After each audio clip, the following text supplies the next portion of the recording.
자, 이 같은 논란이 계속되고 있는 가운데 이른바 친명계와 비명계 사이에 당헌 80조를 적용할지 말지에 대한 논란도 불을 붙었습니다. 물론 조정식 사무총장의 얘기를 들어보니까 당헌 80조를 적용할 사안은 아니다라고 선을 그었습니다. 이에 비명계가 반발하는 겁니다.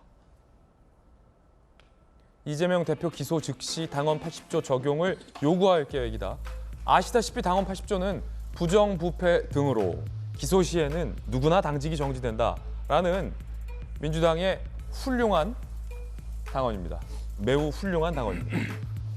비명계 중진 의원, 대국민 약속에 이 대표만 예외둘 수는 없다라고 강하게 주장하고 있습니다. 하지만 조정식 사무총장은 단호합니다. 당헌 80조 해당 안 된다. 검찰의 이런 부당한 영장 청구이자 윤석열 정권의 정적 제거를 위한 정치영장으로 야당 탄압, 정치 탄압이기 때문에 당헌 80조 그 사망에 의해서 이건 해당되지가 않습니다. 네, 그래서 그 당헌 80조 적용 문제는 그거는 논란의 여지가 아니다. 네, 이렇게 분명하게 말씀을 드리고요. 박용진 의원님, 지금 사무총장은 이거 부정부패에 해당 안 된다 라는데 동의하십니까? 아마 저게 기자 간담회 때 이렇게 이야기를 하신 것 같고요. 사무총장의 사적인 생각을 들을 수는 있는 자리이긴 한데 보다 분명하게 이 부분에 대한 절차는 밟으셔야 될 것 같아요. 그러니까 지금 당헌당규 사항으로는 80조와 관련된 거는 사무총장이로 되어 있습니다. 그래서 사무총장이 주요 당직을 이제 정지시키는 걸로 이렇게 되어 있고 거기에 대해서 다른 판단은 당무위가 하는 걸로 또 변경이 되어 있는 상태입니다. 그러면 사무총장이 어떤 이유로 이렇게 판단했는지를 좀 명확하게 제출을 좀 해주셔야 될 거다 이렇게 생각이 되고 있고요. 이게 지금 쉽게 바라봐서는 안 되는 일인 게 민주당이 오늘 이렇게 어려운 처지, 정권도 잃고 주요 선거에 계속 연패를 하게 된 이유 중에 하나가 내로남불 정당이라고 하는 국민적인 인식입니다.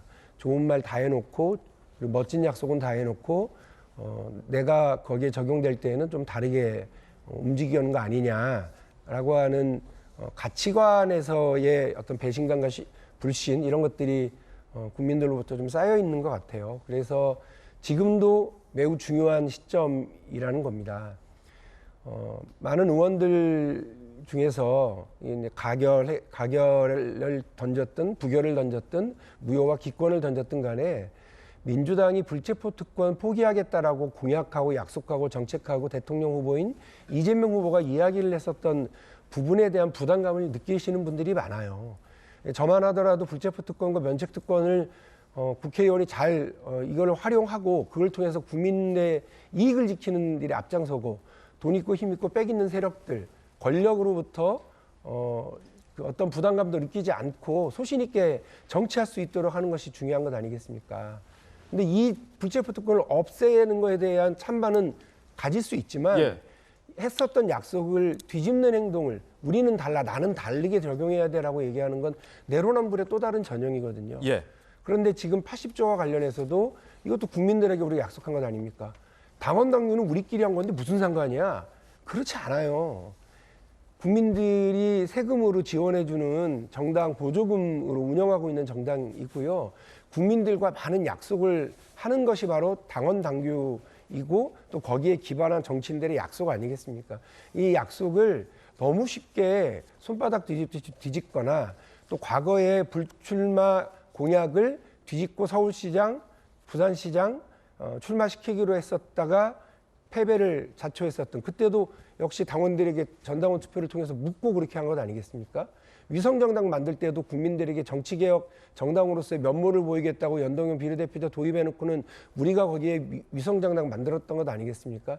국민들에게 이런 행동들이 불신에 마치 한밤중에 쌀아궁 사락사락 쌓이듯이 지금 쌓이고 있는 거거든요. 근데 여기에 또다시 불체포 특권과 관련된 나는 예외, 우리는 예외, 그리고 80조와 관련해서도 나는 예외, 대표는 예외 이렇게 그냥 너무 쉽게 가는 건 저는 당을 더 어렵게 만드는 일 아닌가 싶습니다.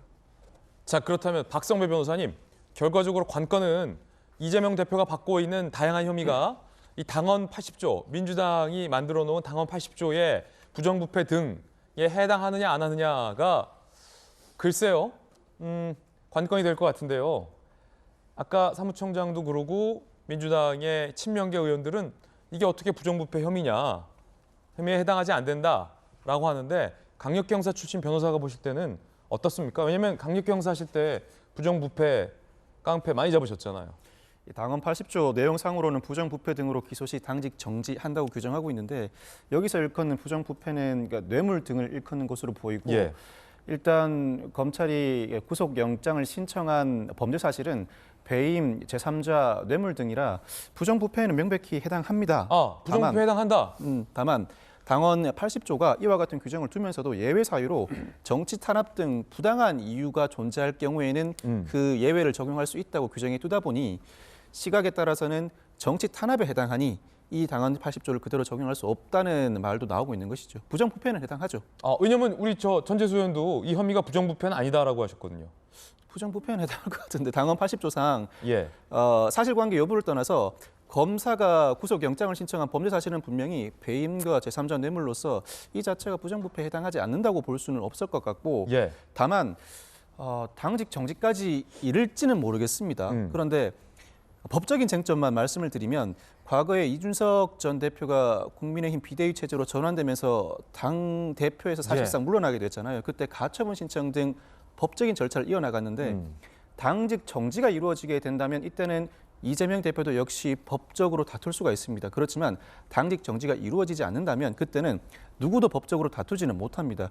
제3자, 민주당의 당원이나 민주당의 국회의원이라 하더라도 간접적인 영향을 받는 제3자에 불과해서 더 이상 다투지 못하고 다만 정치적으로 더 논란이 뜨거워질 가능성만 남게 되는 것이죠. 그렇군요. 네. 그러면 지금 사무총장이 이거 당헌 80조 적용 안 해. 조금 전에 들으셨던 것처럼 딱 막고 있으면 적용 못 합니까?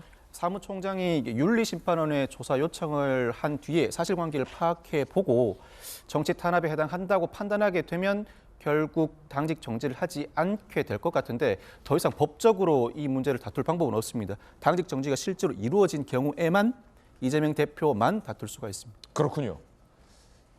논의 자체를 안 하면 다툴 수 있는 방법이 없다. 하지만 정치적으로는 파장이 엄청날 수 있겠군요. 쌀이 눈 내리듯 사락사락 쌓이고 있다. 박용진 의원이 이렇게 표현을 했어요. 흥미롭습니다.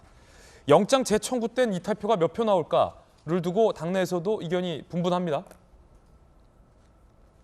영장 재청구에 따른 이재명 체포동의안 추가 표결 가능성을 검찰에선 예고하고 있고 이 대표 측 이번 표결에서 나온 찬성 139표가 최대치다.